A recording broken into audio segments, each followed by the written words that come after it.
All right, here it is, the Cummins swap, rebuild, re-chuck, rebuild, remodel, whatever you want to call it.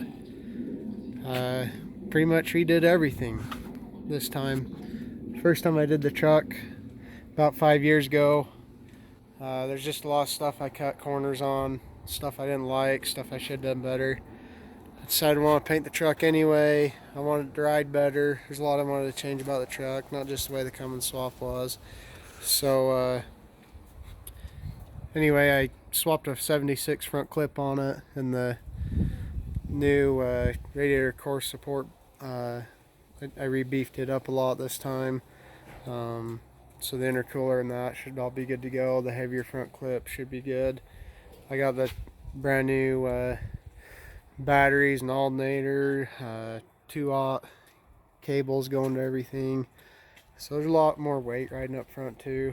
And then of course I redid all the suspension, all the DIY 4x 52-inch spring swap kit, all the hangers, 9/16 hardware. I got the Pro Comp, their 5-inch rear lift springs for a 70s 3/4 ton Chevy. So I got those riding up front. Rides pretty good. I got the Easy Inch to bring the axle forward an inch to clear my new heavy duty cross member. Got the new tires and wheels, of course, the Desert Hawk, Achilles Desert Hawk XMT 37 1250 17s, Battleborn steel bead locks. The front, I haven't changed everything in the gears. It's still 410 gears front and back. Got a Spartan locker in the front still. I put an ARB diff cover on the front and back. Front bumper's made out of 3/8 plate. So it's nice and beefy. Got 12,000 pound winch stuffed in there between the frame rails. And that's just a Schedule 40 pipe. Eventually I'm going to build a grill guard for it out of pipe as well, like 2-inch pipe. Paint job went pretty slick. It was a lot of work. I had a few dents to get out, as you guys know. In the rear, it's all DIY 4x shackle flip kit, Easy Inch, ARB, diff cover. It's got a Detroit Posi track in the rear.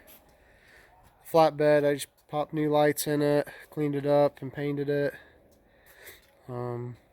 Got the trailer brakes and all that wired in. Put a license plate light. Custom made me a hitch so I don't whack with my shin every time I walk past. I wanted a nice short one. So inside, we did all the new seals, sound deadening you can do, and it's dirty, but that's because I've been using it. I've taken it camping a few times. Got XM in here now. Yeah, that's it's pretty good. I was questioning myself whether I should, put that much work into something, and you start wondering if it's going to be worth it. But now that's done, I've been driving it. It's really been worth it in the end. AC works really good. I still need to get the windows tinted. Gotta build me a light bar for all my KC lights up there. Gotta add the grill guard. I'm gonna add a bar that goes from down here like that, so I can maybe put a light bar or something in there on both sides. I don't know, but just kind of finish that out. My attack angle, super aggressive. Everything worked out pretty good. I had to get the front drive line lengthened because I moved it forward an inch. Everything else is pretty much the same way it was before. That South Bend clutch has been working really good. The transfer case is twin stick MP205 and the NB4500 tranny. It's all been working out really great. Can't say there's anything big I want to change now. It all works pretty dang good. The flatbed is handy as heck. I want to build a headache rack that goes a little bit higher. Well, I guess not necessarily higher, but out of pipe. And then I want to build 2 mounts so I can put on a I can't think of what it's called, roof rack eventually, but by that pipe would kind of fit the theme of the 70s truck now. Now it's a 70s truck. It used to be an 80s truck, but the only identifiable feature of a 88 GMC anymore on it's the cab, and nobody knows. So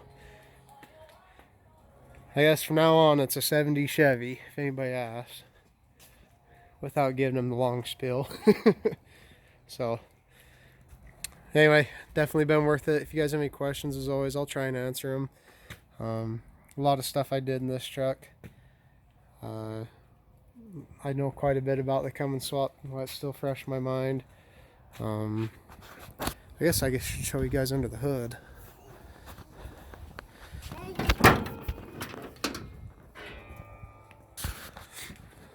So, biggest changes, AC, sand and compressor sitting in a pancake style Auto World bracket system.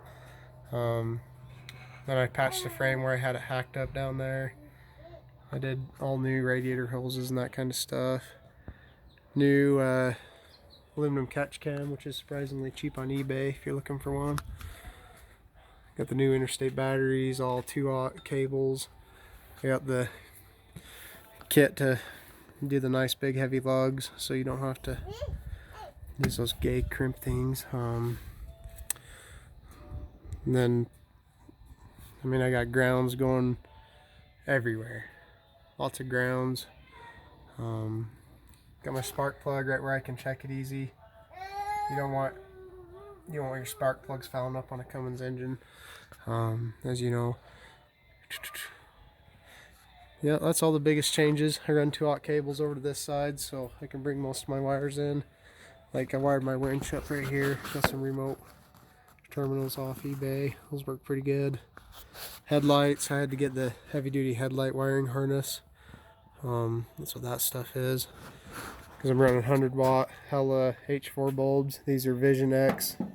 Those are the real glass housings, the H4 conversion housings. And they put out a lot of light. And they look good still. They don't look like those, I don't know what you call it, a ricer style, the LED bright white floodlight. If you're like me, you hate the blue tinty headlights. I like the good old yellow. I mean, it's just a super bright yellowish white light. Need to get my windows tinted still. That's basically it. There's where I ran the exhaust. Now if I back into anything, there's nothing really that can get hurt now, because it's kind of protected by the leaf spring. Ran it up high, out of the way of everything. That's how the muffler sits. It's nice and quiet now, cruising down the highway. Yeah, I even hauled hay with the other day. My dad needed a little help hauling hay, and we hooked on the hay, including the trailer, was 23,000 pounds, and it did pretty good hauling it. Stopping it was another question without trailer brakes. I locked up both front tires for about 100 feet trying to make an intersection, but it wasn't that close of a call. I was just coming a little hot. So anyway, it's worked out pretty good. Towing the camp trailer, it does awesome. You can pretty much go 4th gear all day. About 60 miles an hour is what it works up to be. I towed my Jeep. I got a 78 CJ7. I towed it flat, towing behind the trailer, and then the trailer hooked onto this, of course, and going up some of our grades. And this is Utah. I mean, we're talking a 3-mile grade of 8% slope. I mean, it's a hell of a pull, but I mean, it got a little warm, so I had to shift down to 3rd and get my RPMs up, start flowing some more air. The biggest thing now is I'm back to fighting EGTs, which every Cummins owner knows all about, but they're not that big of a deal. I'm pulling a hell of a lot of weight with an old truck, so that's pretty cool. So anyway, if you have any questions, let me know in the comments.